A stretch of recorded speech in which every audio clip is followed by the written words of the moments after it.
Hello and a very warm welcome to BBC News. I'm Mark Lowen. We're going to start this hour with the continued escalation in the Middle East because the US and Iran have exchanged further strikes around the Strait of Hormuz and across the Gulf for the seventh night in a row. Air raid sirens sounded early on Saturday in Bahrain, which hosts the US Navy's Fifth Fleet. Iran also said it launched strikes at American bases in Jordan and Kuwait. And in the past couple of hours, Kuwaiti officials say Iran has struck another of its power plants and water desalination plants a day after a similar attack. Meanwhile, Iranian state media have reported explosions in several locations in Iran, including the central city of Yazd and Qshem Island and the port of Bandar Abbas next to the Strait of Hormuz. Officials say at least 3 people have been killed and 8 injured. Let's bring in BBC Monitoring Soroush Negadari from our unit that watches, listens to and reads media from across the world. Soroush, good to have you with us. What is the narrative that you are picking up in Iran? The US clearly trying to bomb Iran to the negotiating table. What are you picking up in terms of the Iranian official narrative?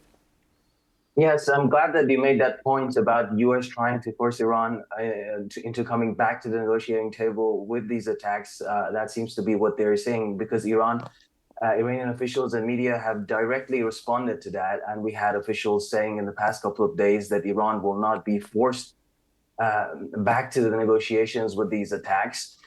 What we see on Iranian media, be it state TV or newspapers or state-linked outlets, is that they're almost unanimously issuing defiant messages that they're ready for continuation of the conflict if it's necessary. And we have Iranian military officials repeatedly saying that Iran can escalate and would escalate if it thinks that its national interest is at risk and under attack.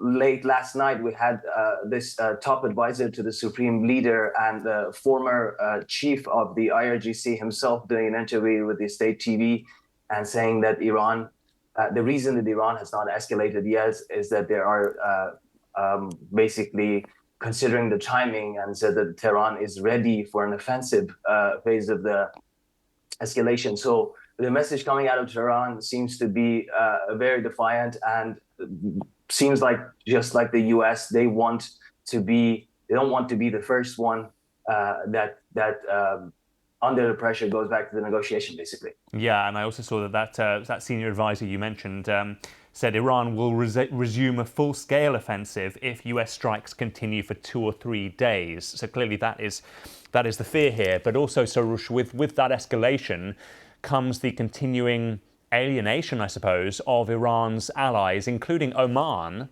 which is being hit, one of the chief negotiators in trying to bring a diplomatic resolution to all of this. Yes, and Iran is trying to do some damage control when it comes to those concerns. They have issued repeated statements saying that, reiterating their position that they are not attacking the neighboring countries, they're attacking U.S. bases in these neighboring countries. And they stress that they have good relations and would like to continue good relations with the neighboring countries. Their argument is that they don't want to escalate.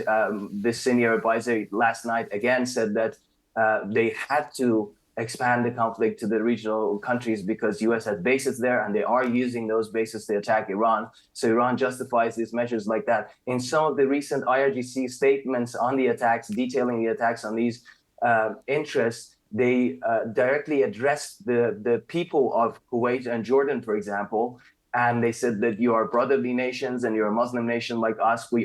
Iran does not seek harming these great nations. We have to do it to basically protect our national interests.